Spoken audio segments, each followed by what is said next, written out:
কাশ্মীর পেহেলগামে হামলা হয়েছে। দেখো খুবই দুঃখজনক সেখানে মুসলিমও মারা গেছে। এই আজকে শুনলাম যে গুলির লড়াই হয়েছে জঙ্গিদের সঙ্গে, আমাদের নদিয়া ডিস্ট্রিক্টের ৭৩ একটা মুসলিম সেনা জওয়ান মারা গেছে। আল্লাহ তাকে জান্নাতি করুক, বলুন আমিন। মারাত্মক টেররিস্ট অ্যাটাক হয়েছে কাশ্মীর, ২৭ জনের প্রাণ গেছে, তার মধ্যে হিন্দু মুসলিম সব আছে। ২৭ জন মারা গেছে। এখন কিছু পাকিস্তানি উগ্রপন্থী জঙ্গি আছে যাদের মনোভাব যে হিন্দুদিকে মারো, অমুসলিমকে মারো, এই যে মনোভাব, নিরীহ মানুষকে মেরে দাও, এই যে মনোভাব, এটা কিন্তু ইসলামের মনোভাব নয়, এটা ইসলাম স্বীকৃতি দেয়।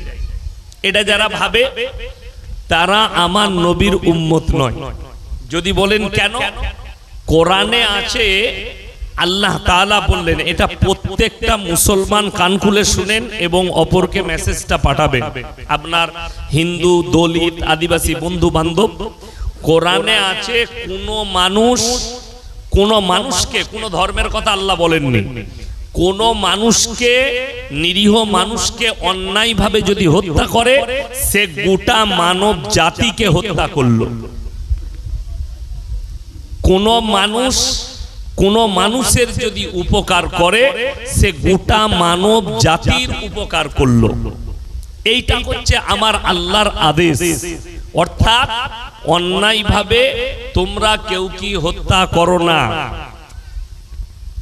কালকে যে ঘটনা ঘটিয়েছে পাকিস্তানের জঙ্গিরা, এটা নক্করজনক এবং লজ্জাজনক, বেদনাদায়ক।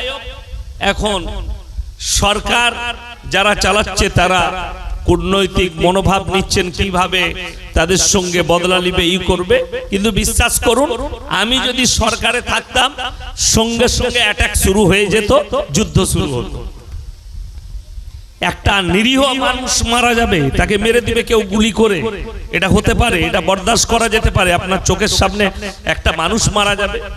আমি আমার জীবনে একটা জলসা আমি ক্যান্সেল যেতে পারিনি, তার একটা কারণ। তো তারা আমাকে কিছু বলেনি, কারণটা হচ্ছে আমি বীরভূম ডিস্ট্রিক্টে জলসা ছিল, আমার বাড়ি থেকে প্রায় ১১০ কিলোমিটার দূরে। তো ওখানে ইলেমবাজার পেরিয়ে একটা জঙ্গল পড়ে, 11 মাইল জঙ্গল। সেই জঙ্গলে দুজন মা বেটা মোটরসাইকেলে অ্যাক্সিডেন্ট হয়ে পড়েছিল। তো আমি গিয়ে দাঁড়ালাম, দেখছি মাটা মরণাপন্ন অবস্থা, রক্ত ঝরছে।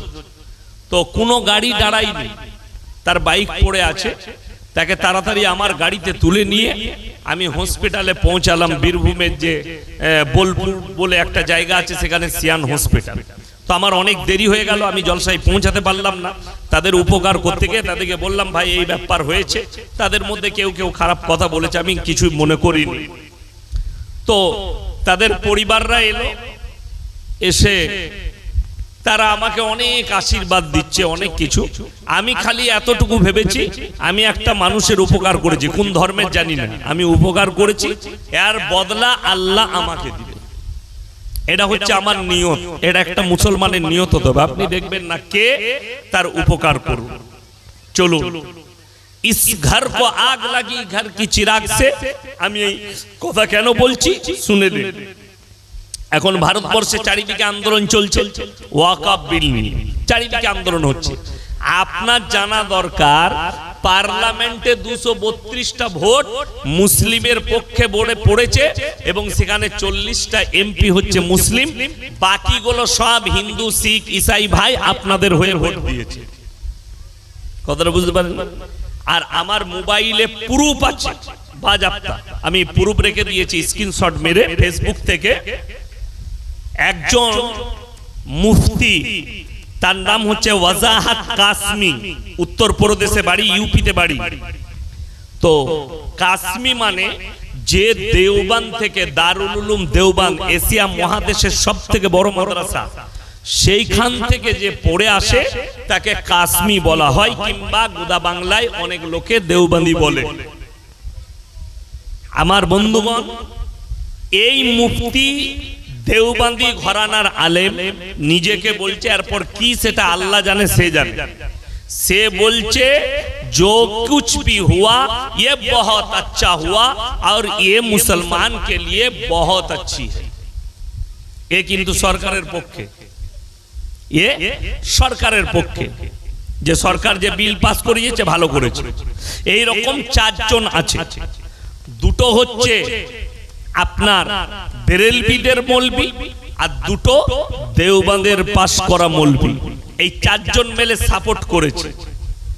পৃথিবীর ইতিহাস যদি তুলেন, যতগুলো ইসলামের ক্ষতি হয়েছে মুসলমানরাই করেছে। ইতিহাস খুলে দেখে দেন। আল্লাহ নবী সাল্লাল্লাহু আলাইহি সাল্লামকে তার গোত্রের মানুষরা বেশি কষ্ট দিয়েছে। ইতিহাস খুলে দেখে দেন। শুধু তাই নয়, হযরতে হোসেন রাদিয়াল্লাহু তাআলা আনহু শহীদ হয়েছেন কারবালার প্রান্তরে। হয়েছেন না হননি? কথা বলেন। হযরতে হোসেনকে শহীদ করা হয়নি?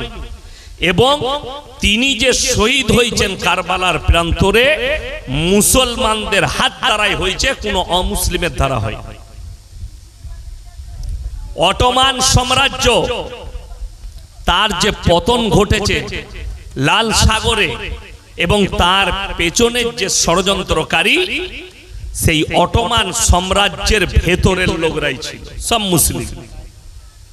সুলতান আইয়ুবী তার যে পুরো পতন ঘটানোর যে ছকটা এঁকেছিল তার ঘরের লোক। টিপু সুলতান তাকে যে ধোঁকা দিয়েছে তার ঘরের লোক। নবাব সিরাজউদ্দৌলা হাজারটা দৌড়ের বাড়ি এখনো লালবাগের মাটিতে মুর্শিদাবাদে দাঁড়িয়ে আছে, গেলে দেখতে পাবেন। তাকে যে পলাশির যুদ্ধে হত্যার যে ছকটা কষেছিল তার সেই হচ্ছে ওর ঘরের লোক, তার নাম মীর জাফর। তা আপনাদের কি মনে হয় মীর জাফর চলে গেছে? মীর জাফর আর নেই, গাদা মীর জাফর আছে, আপনি গুনে শেষ করতে পারবেন না। এরপরে আমি বক্তব্য শুরু করছি। আপনারা বলুন তো, ইসলামে গান বাজনা হারাম না হালাল? হারাম। রাগ করবেন না, দলিল থাকলে দিবেন। আমাদের পশ্চিম বাংলা লয়, ভারতবর্ষে মুসলিমদের অভিযোগ যে আমরা দেখুন যে দেশটাই বাস করছি এটা সেকুলার দেশ। আমি আজকে যে কথাগুলো বলছি খুব কান দিয়ে শুনবেন। আপনারা কলকাতার কাছে বাস করছেন, কলকাতার বুকে, খুব কান দিয়ে শুনবেন। আর যদি আমল করেন আপনার মঙ্গল, না করলে আপনার জবাব আপনি দিবেন, আমি আমার জবাব দেব। আমি আপনার হয়ে জবাব দিতে যাব না, আপনার বাম্মা যাবে না, আপনার পরিবার কেউ জবাব দিবে না কারোর হয়ে। সবাই নিজের জবাব আল্লাহর কাছে নিজে নিজে দিতে হবে। আপনি ভেবে দেখুন, আমরা যে দেশটাই বাস করছি, হিন্দু, মুসলিম, দলিত, আদিবাসী, শিখ, ইসাই, সব ধর্মের মানুষ আছে। সবাই সংবিধানে আছে নিজের নিজের ধর্মকে নির্দ্বিধায় পালন করবে। এরপরে রোডের সাইডে আপনার মসজিদ, হিন্দু ভাইরা ঠাকুর ভাসাতে যাচ্ছে, তারা গান বাজিয়ে যাবে, ড্যান্স করে যাবে, তাদের যে নীতি আছে তারা পেরিয়ে যাবে। মুসলমানের অভিযোগ, আমার মসজিদের পাশ দিয়ে পেরিয়ে গেছে, আমার ইমানের ক্ষতি, আমার নামাজের ক্ষতি, আমার আকীদার ক্ষতি। এ মুসলমান কেমন মুসলমান? আপনি অভিযোগ করছেন গান বাজনা ডিজে বাজিয়ে ড্যান্স করে মসজিদের পাশ দিয়ে পেরিয়ে গেছে, আমার নামাজের ক্ষতি হয়েছে, আমার ইমানের ক্ষতি হয়েছে। অথচ এই নেমক হারাম মুসলমান যারা অভিযোগ করছে, এই নেমক হারামকে জিজ্ঞেস করুন। আমি আপনার হাওড়া জেলায় প্রমাণ দেব, চাঁদ রাত থেকে পাড়ায় পাড়ায় মুসলিম যুবকরা ডিজে বাজিয়েছে ঈদের দিনে সারাদিন। ঠিক বললাম না ভুল বললাম? আপনি চলুন, ঈদের দিনে আমি জলসা করতে গেছি, সলম মোড় থেকে নিয়ে কটা পাড়ায় যে ডিজে বাজছিল তার আর কোনো গুনতি নাই। তখন তোমার নামাজের ক্ষতি হয়নি, তখন তোমার ইমানের ক্ষতি হয়নি। আমি 2 ঘন্টা স্টেজে আছি, তোমার যদি কোনো বাপের বেটা মৌলবি থাকে যে ডিজেটা ঈদের দিনে হালাল বলবে, তাকে স্টেজে নিয়ে আসুন। ক্যামেরা চলছে, সে কত বড় বাপের বেটা মৌলবি হয়েছে তাকে আমি একবার দেখে নেবো। ভাই ক্যামেরা আছে, রাসূলের হাদিস আছে আল গিনাউ মিন মাজামিরিশ শাইতান, গান হচ্ছে শয়তানের একটা মারাত্মক বাঁশি এবং কিয়ামতের দিনে তাদের কানে বজ্রের আওয়াজ দেওয়া হবে। আপনি ভেবে দেখুন। আর পরে এই মুসলমান হারামখোর ছেলে কটা, এরা অভিযোগ করে আমার মসজিদের পাশ দিয়ে ডিজে বাজিয়ে পেরিয়ে গেছে। এরা ঈদের দিন থেকে চাঁদ রাত থেকে সারা দিন 2 দিন 3 দিন হারামখোর পাড়ায় ডিজে বাজাচ্ছে, গান বাজনা করছে, মেলা বসাচ্ছে, যত রকমের হারাম কাজ এরা করছে, আর বুক ফুলিয়ে বলছে আমি মুসলিম। আপনারা জানেন রাসূল সাল্লাল্লাহু আলাইহি সাল্লামের হাদিস, দাজ্জাল আসবে, এটা সত্য না মিথ্যা? সত্য। দাজ্জাল আসার পূর্বে আলামতগুলো কি কি হবে রাসূল বলেছেন। আচ্ছা, দাজ্জাল আসবে তো নাকি সাঁতরাগাছিতে দাওয়াত দিতে যে আমার উপরে তোরা বিশ্বাস কর? মনে হয় দাজ্জাল আসবে না। দাজ্জাল কলকাতায় আসবে না। দাজ্জালের জন্য হাদিসে যেটা আছে যে দাজ্জাল যখন আত্মপ্রকাশ করবে কয়েক দিনের ভেতরে গোটা পৃথিবী চক্কর লাগাবে, এবং সেই চক্করটা হবে রাষ্ট্রপ্রধানদের আমন্ত্রণে আসবে।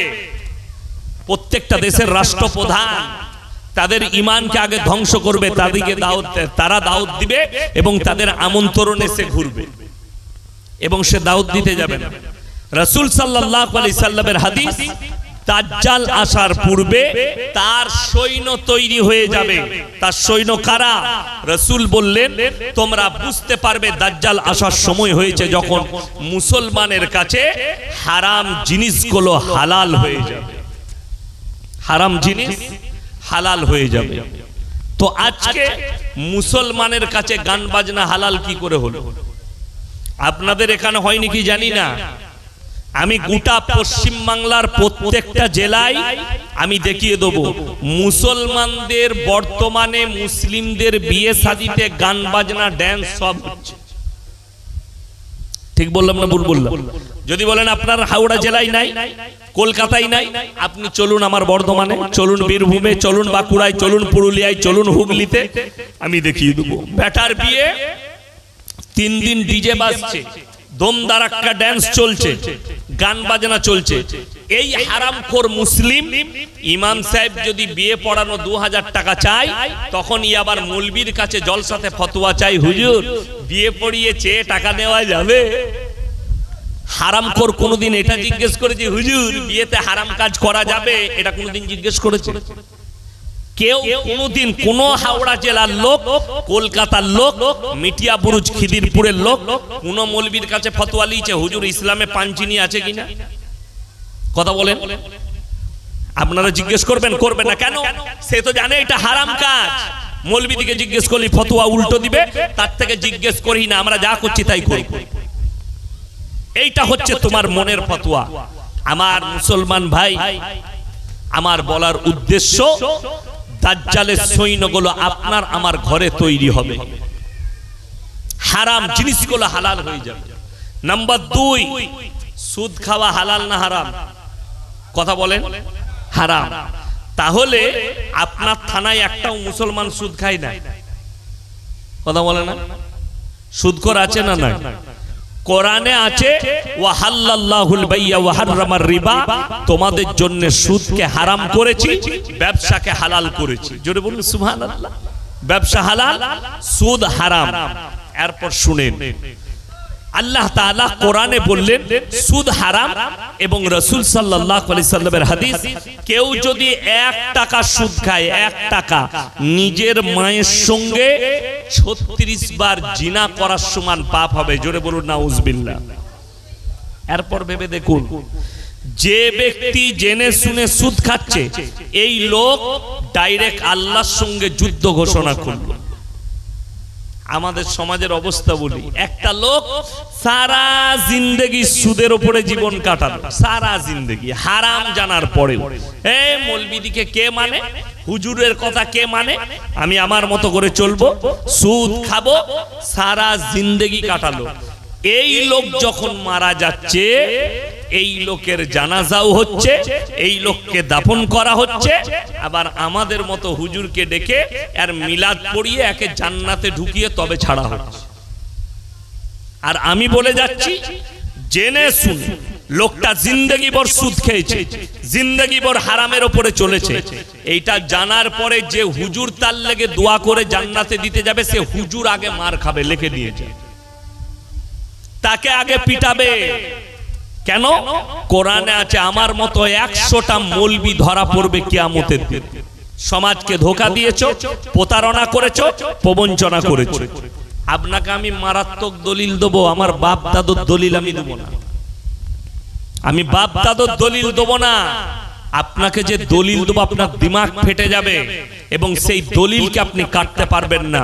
সেই ব্যক্তি সাধারণ ব্যক্তি নয়, গোটা পৃথিবীর যিনি শ্রেষ্ঠ তিনি হচ্ছেন হযরত মুহাম্মদ মুস্তাফা, সকলে বলুন সাল্লাল্লাহু আলাইহি সাল্লাম। নবীজির থেকে দামি লোক পৃথিবীতে কেউ আছে? আর কিয়ামত পর্যন্ত আসবে? আসবে না। আপনি বলছেন হুজুর আমার বাপ আমার ভাই সারা জিন্দেগি সুদের উপরে জীবন কাটিয়ে মারা গেছে, আপনি একে দোয়া করে জান্নাতে দেন। আমি 1 মিনিট আপনার লেগে কথাটা মেনে নিলাম, তার লেগে দোয়া করব। আপনি আমাকে শিখিয়ে দেন দোয়াটা কি হবে। আমাদের মতো মৌলবীকে সাইডে রাখুন। আল্লাহর হাবিব সাল্লাল্লাহু আলাইহি ওয়াসাল্লাম রাসূল, তিনার কাছে খবর এলো ইয়া রাসূল আল্লাহ, আপনার চাচা যান মরণপন্ন অবস্থায় আছে, তিনি দুনিয়া ছাড়বেন। নবীজি ছুটে গেলেন চাচার কাছে, চাচার হাতটা টিপে ধরলেন আর বললেন চাচা গো, আমি মুহাম্মদ আল্লাহর নবী, তোমার ভাইপো, তুমি একবার খালি কলমাটা পড়ে নাও, আমি আল্লাহর কাছে তোমার জন্য কেঁদে কেঁদে ক্ষমা চাই। আল্লাহর নবী চাচার উত্তর কি বেরিয়ে এলো জানেন? উত্তরটা এলো, আমি যদি বার্ধক্যে কলমা পড়ি লোকে বলবে মৃত্যু ভয়ে কলমা পড়েছে, আমি কলমা পড়তে পারবো না। আল্লাহর হাবিব সাল্লাল্লাহু আলাইহি সাল্লামের কাছে আয়াত এলো, জিবরিল আমিনকে পাঠালেন, ইন্নাকা লা তাহদি মান আহবাবতা ওয়ালাকিন্নাল্লাহা ইয়াহদি মান ইয়াশা। হে আমার বিশ্বনবী, পৃথিবীর মানুষকে বলে দাও হিদায়াতের দপ্তরটা আমার আল্লাহর হাতে। হিদায়াতের মালিক কে? আল্লাহ।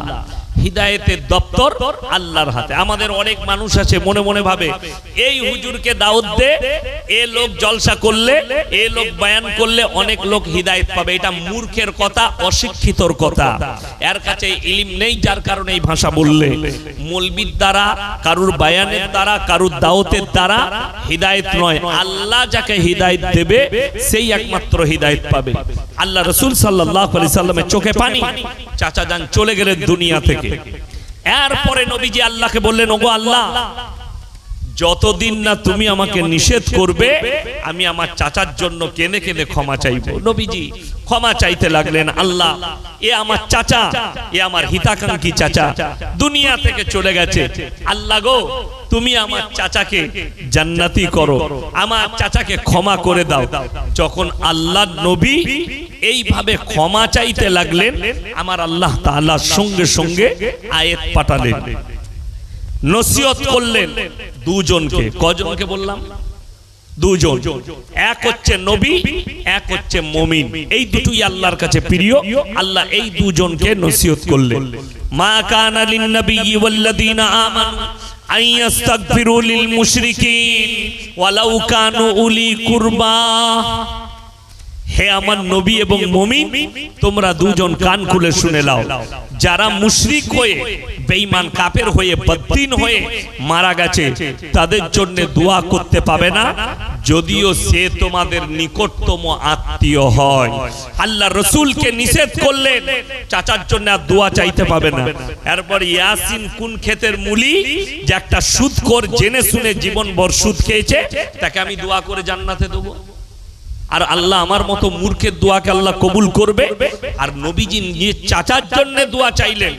আর রিওয়ায়েতে আছে নবীরা যা চেয়েছেন আল্লাহর কাছে আল্লাহ কবুল করেছেন। জোরে বলুন সুবহানাল্লাহ। কিন্তু পরিস্থিতির উপরে দাঁড়িয়ে আল্লাহ তাআলা নবীদের দোয়াকেও নিষেধ করেছেন, তুমি আর দোয়া চাইতে পাবে না, যেহেতু তোমার চাচা অস্বীকারী এবং মৃত্যুর সময় মুশরিক হয়ে মারা গেছে।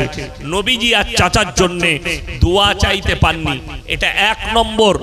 2 নম্বর, যদি কোনো ব্যক্তি গিয়ে গঙ্গার ধারে দাঁড়ায় আর তার সন্তান যদি পানিতে ঝাঁপ মারে কিংবা পড়ে যায়, আচ্ছা তার বাপ যদি সাথে থাকে সে ঝাঁপ দেবে না দেবে না? ঝাঁপ দেবে। কিসের জন্য? পিতৃ স্নেহ। সাঁতার না জানলেও বাপ ঝাঁপ দিবে সন্তানকে বাঁচানোর জন্য। সাঁতার না জানলেও চিল্লাবে, লোক ডাকবে, ঝাঁপ দেবে, সন্তানকে বাঁচাতে হবে। এমন একজন পয়গম্বর, এমন একজন নবী যিনি পৃথিবীর বুকে সব থেকে বেশি দিন দাওয়াত দিয়েছেন, তিনার নাম হচ্ছে হযরতে নূহ নবী। 950 বছর দাওয়াত দিয়েছেন। জোরে বলুন সুবহানাল্লাহ।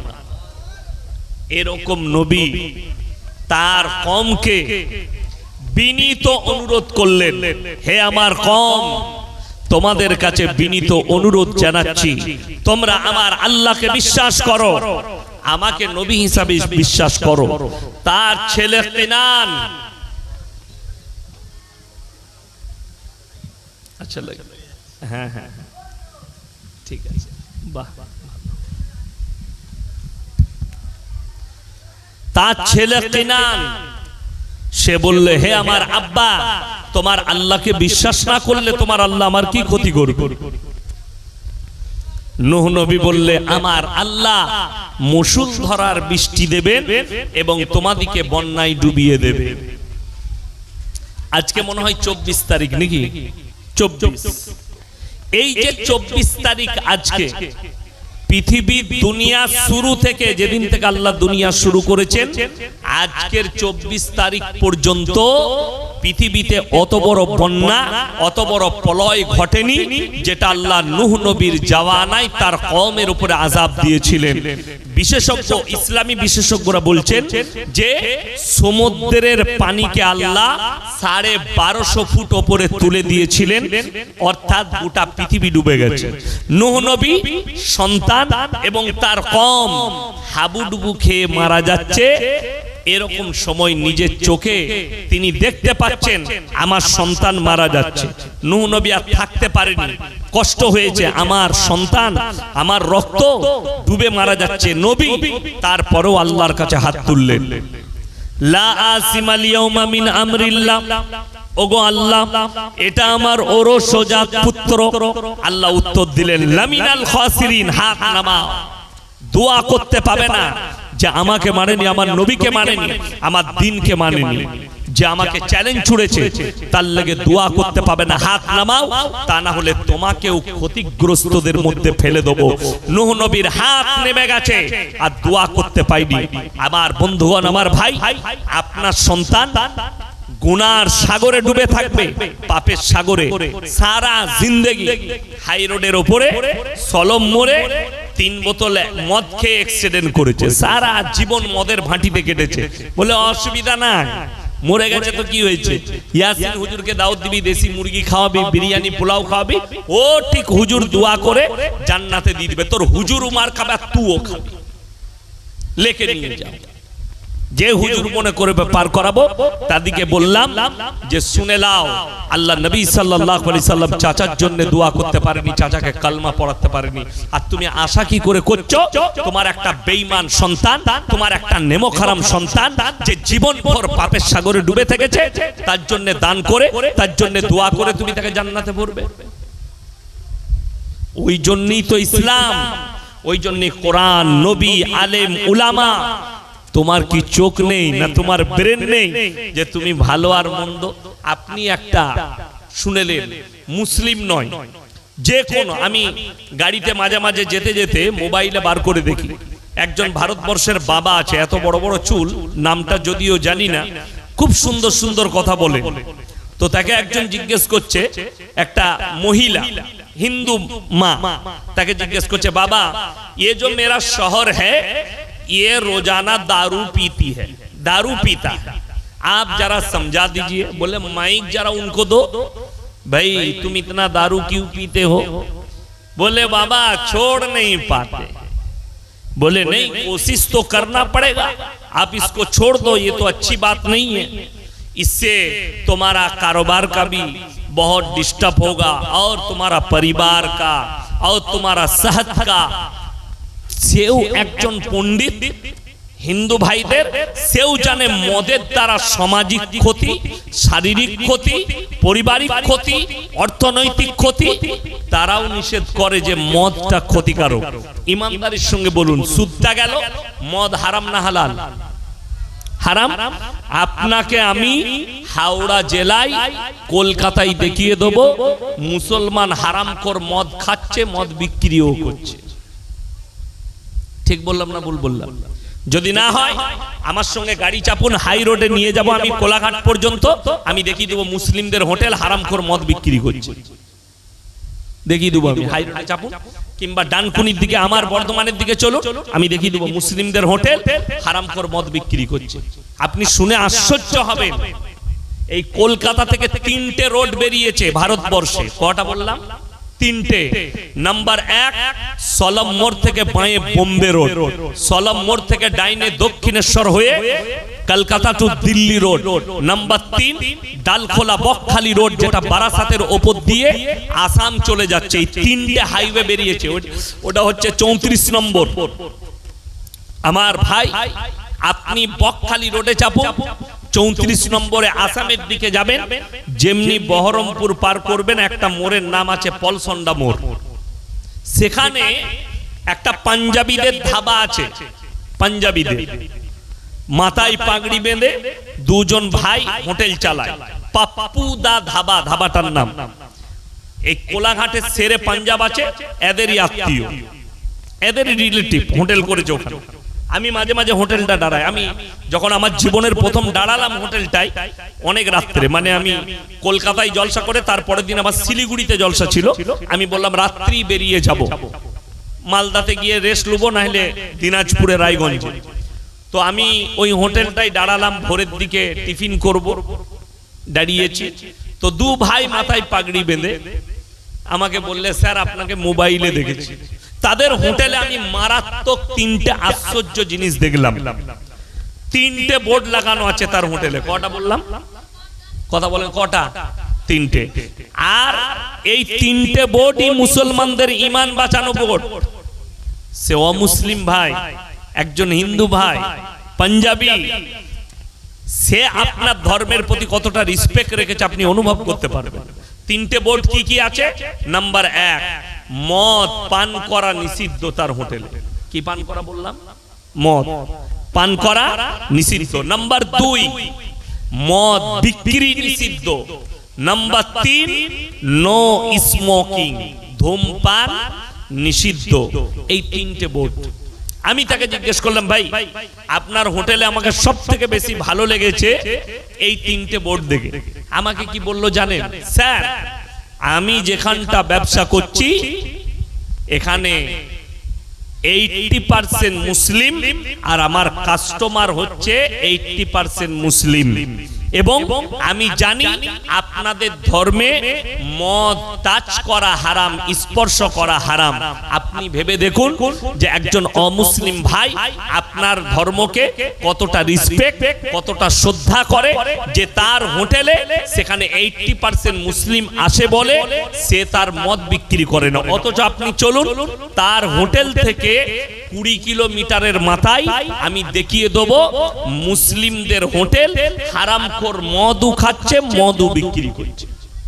20 কিলোমিটারের মাথায় দেখিয়ে দেবো।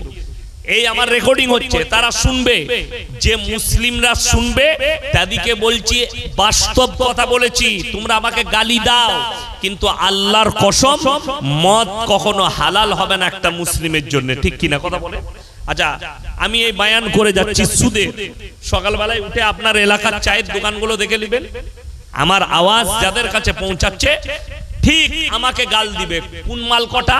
সুদখোর কটা গাল দিবে। ও বাজে হুজুর বে, ওকে দাওয়াত দেয়নি কি বে, ওই মাল কটা গাল দিবে। আমি জানি তো। আচ্ছা বলুন তো, এরা যদি আমাকে গালি দেয় সুদ হালাল হবে? কথা বলে না? হালাল হবে? হালাল করতে পারবে? আমাকে গালি দিবে দাও, আমাকে মারবে মারো। আর আমি কেন বলছি? আমাকে পরিষ্কার কথা, যারা আমাকে দাওয়াত দেয়, এই কমিটির ছেলেরা আমাকে দাওয়াত দিয়েছে, মোবাইলে দেখে দাওয়াত দিয়েছে, দিয়েছে না দেয়নি? আমার বয়ান শুনে দাওয়াত দিয়েছো। আমাকে যদি বলে হুজুর এত কড়া বক্তব্য দিবেন, আমার গাড়ি রেডি আছে, পয়সা ফেক তামাশা দেখ পালিয়ে যাবো, আবার কালকে যেখানে যাবো এইটাই বলবো, নিতে পারলে নিবি, না হলে লিস না। কেন? আমি কি মিথ্যা বলছি? এই কথা বলেন, মদটা হারাম, এটা মিথ্যা কথা না সত্য? আল্লাহ হারাম করেছে স্পর্শ করা। সুদটা হারাম আমার আল্লাহ করেছেন, এবং আল্লাহ বলেছেন যারা জেনে শুনে সুদ খাবে তারা যেন আমার সঙ্গে যুদ্ধ ঘোষণা করলো। একটা মুসলমান কি করে সুদ খেতে পারে, কি করে মদ খেতে পারে? নাম্বার 3, আমি খালি আপনাকে বলে দিচ্ছি, আপনি খালি সকালবেলায় মহলম লাগাবেন, মহলম গুলো লাগিয়ে নেবেন। লটারির টিকিট হারাম না হালাল? কথা বলে হারাম। আর আপনাকে আমি আপনার সাঁতরাগাছির আশেপাশে আপনাকে দেখিয়ে দেবো, চলুন সলম মোড়ে দেখিয়ে দেবো মুসলিম ছেলে লটারি বিক্রি করছে, লটারি কাটছে। ঠিক বললাম না ভুল বললাম? চলুন আপনি রানীহাটিতে, চলুন আপনি অঙ্কুরহাটিতে, আপনাকে দেখিয়ে দেবো। আমি খালি হক বলি বলে আমার জন্য অনেক সমালোচনা, অনেকজন গালি দেয়, আমি এটাকে পরোয়া করি না। একবার আপনাদের এখানে অঙ্কুরহাটি আছে না? আমি জানি না, আমি জলসা করতে গেছি, আমাকে দাওয়াত দিয়েছে পাড়ার ছেলেরা অঙ্কুরহাটিতে। ওই চেকপোস্ট থেকে ঢুকেই জলসা করছে, যেখানে সিগন্যালটা আছে ওখান থেকে ডাইনে ঢুকে। আমি জানি না, আমি খালি মোবাইলে দেখেছিলাম একটা মেয়ে ছোট পোশাক পরে শরীর দেখিয়ে চা বিক্রি করছে, আর তার কাছে ভিড় কাদের? গুটকাখোর জানোয়ারগুলোর ভিড়। আমাদের যেগুলো জানোয়ার আছে, গুটকাখোর আছে আর বিড়ি সিগারেট খোর আছে, তারা বাইক নিয়ে ভিড় করে চা খাবার লেগে লয়, তার শরীর দেখার লেগে, তার রূপ দেখার লেগে। আমি এখন বলেছি তার চায়ের দোকানে যদি কেউ এই নিয়তে যায় যে মেয়েটা কেমন, তার শরীরটা ভালো, তার চেহারা ভালো, এই নিয়তে জিনা করার পাপ হবে, এবং ওই জায়গাটা যে ভাড়া দিয়েছে তারও গুনাহ হবে। এখন ওই পাড়ারই লোক ভাড়া দিয়েছিল মনে হয়, সকালবেলায় তাকে তাড়িয়ে দিয়েছি। আমি জানি না, আমি তো বয়ান করেছি, আমি কোথায় আছে সেটাও জানি না। পরে আমি শুনছি